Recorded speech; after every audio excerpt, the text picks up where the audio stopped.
Magandang umaga mga kapatid. Magandang umaga, maing buntag mga kaigsunan. Salamat pagi to all the Malay speaking friends. Anong pizza ngayon?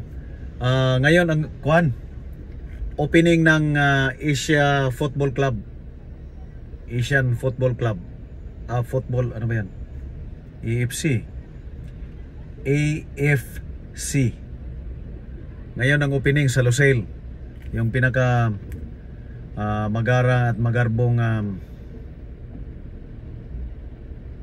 stadium sa Qatar. Naka 2 linggo na yata yung rehearsal nila sa opening.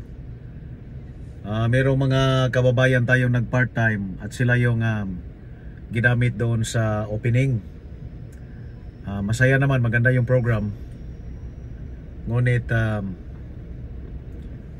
by the way, pumapasok kami dito. Sumama kami dito sa linya dahil sa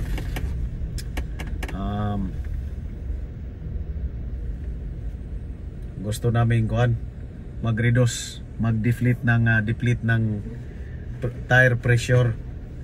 Nakita mo yan, yung buggy. Yan yung buggy man or itong mga four-wheel drive na mga sasakyan na willing mag-off-road, dumadaan dito para pag-deplete ng tire pressure. Kasi pag hindi i-deplete yung tire pressure, mga kapatid, nababaon yung gulong. So definitely hindi ka makamove forward, matatrap ka, mabalahaw.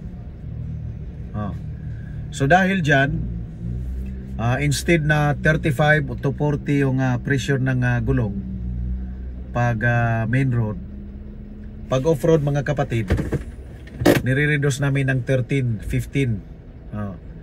Pinaka mataas na yung tire pressure na 15. Normally 12, 13, 12, 13.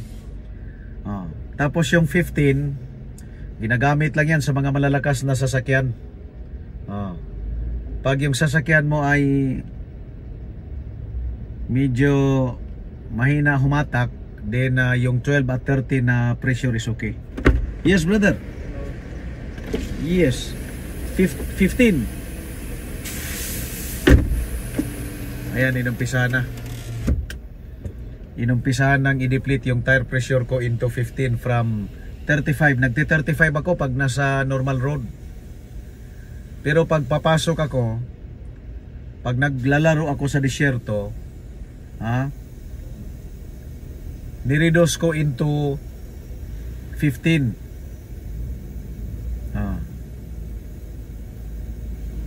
Pero 13 nga, okay naman. Kahit 13, okay. Wala akong problema sa 13. Maganda ang bakbakan pag 13. Ngunit pag kahit yung 15 lang sa akin, okay na. Nung nag mud tire ako, ang diferensya kasi sa mud tire, maingay yung takbo mo pag nasa blacktop. Blacktop means asphalted road. Or kahit dito may concrete pero yung top niyan may aspalto. Pag aspalto ang blacktop yung dadaanan ko, maingay, umuugong yung gulong dahil mud tire. Nung pinalitan ko ng road tire, nawala yung ugong.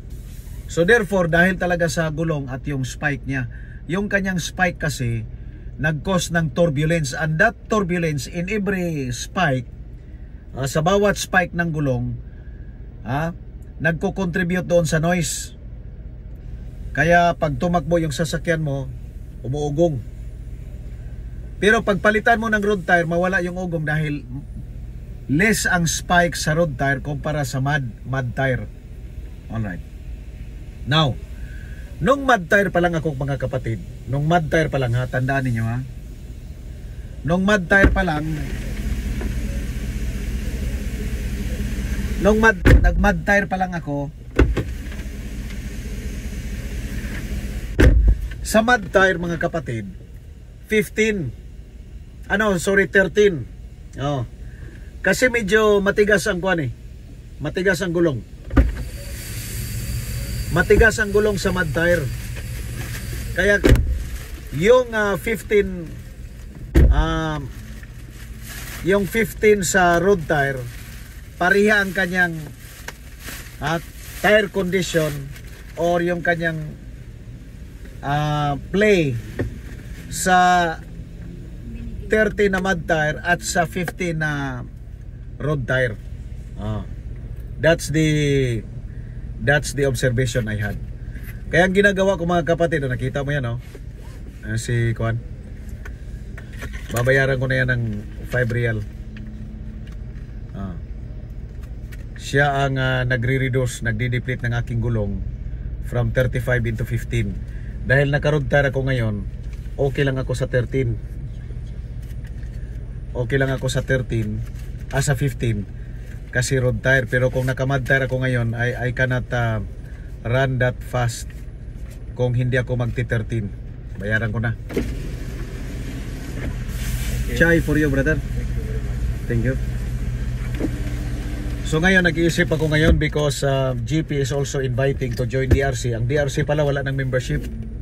I was informed na there is no more membership requirement, na magbayad ka ng annual membership fee sa DRC. Iwan ko lang kung anong klaseng pagbabago meron. Especially na sila ni Khalid pala, yung founder ng DRC, nasa Saudi.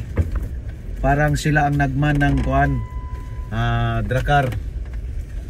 This is the information I got. So I was invited to join the DRC at 1 PM. Ngunit ang oras ngayon is alas 11 pa lang eh. So maglaro-laro muna ako dito sa taas ng C-Line. Then later sasama ako sa DRC dahil ang DRC wala na palang membership. There's no more membership. Sila ni Khalid umalis na nasa Saudi. So I was invited to join. Disregard membership, no more membership. Tamang-tama, meron pa akong I still have the flag of DRC. So I can join. I can join sa 1 PM. Pero kung itong 1 PM nila trail, kung mga junior ito, I will leave. Alis din ako.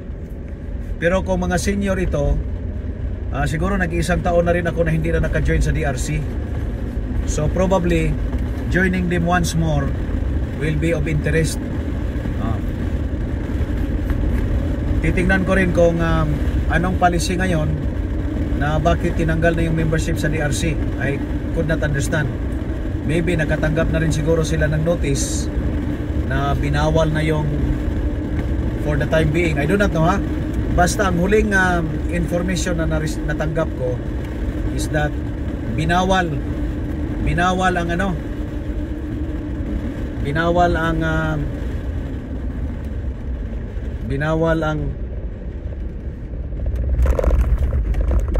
binawal ang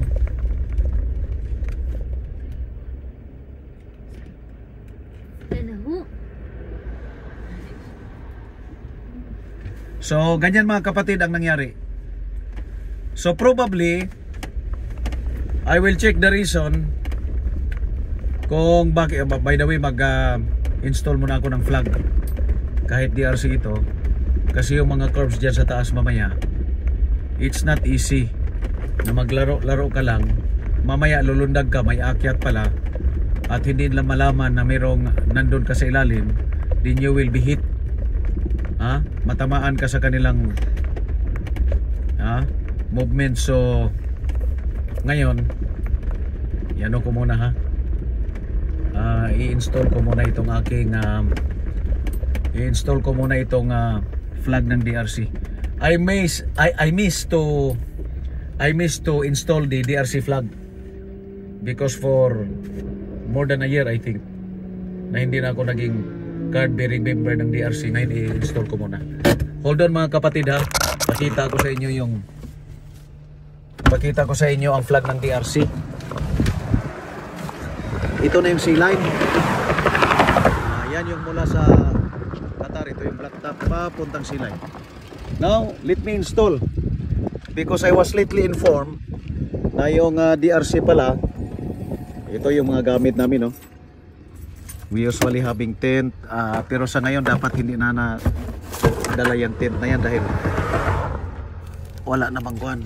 Yan yung aking tie range. Ito yung DRC flag. Ang DRC flag is inabot na ng ilang taon itong hindi ko na nagamit dahil hindi na nga ako nagpa-member sa DRC. At this time I have to wait again. Ayan, no? Ayan, that's DRC flag. Dito ko ngayon isalpak. Dito ko isalpak. I have to fit it here para ma-install yung pan.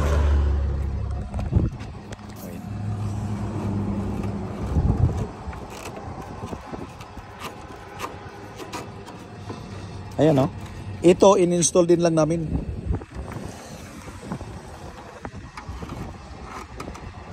So the purpose sa plug, mga kapatid, ay safety. Not only for the identification sa grupo mo dito sa loob, ngunit yung seguridad talaga. Kasi ang drones is paakyat pababa, umaakyat, bumababa. Kung mayroong mga upcoming na mga naglalaro, at least di ka matatamaan. Bakit?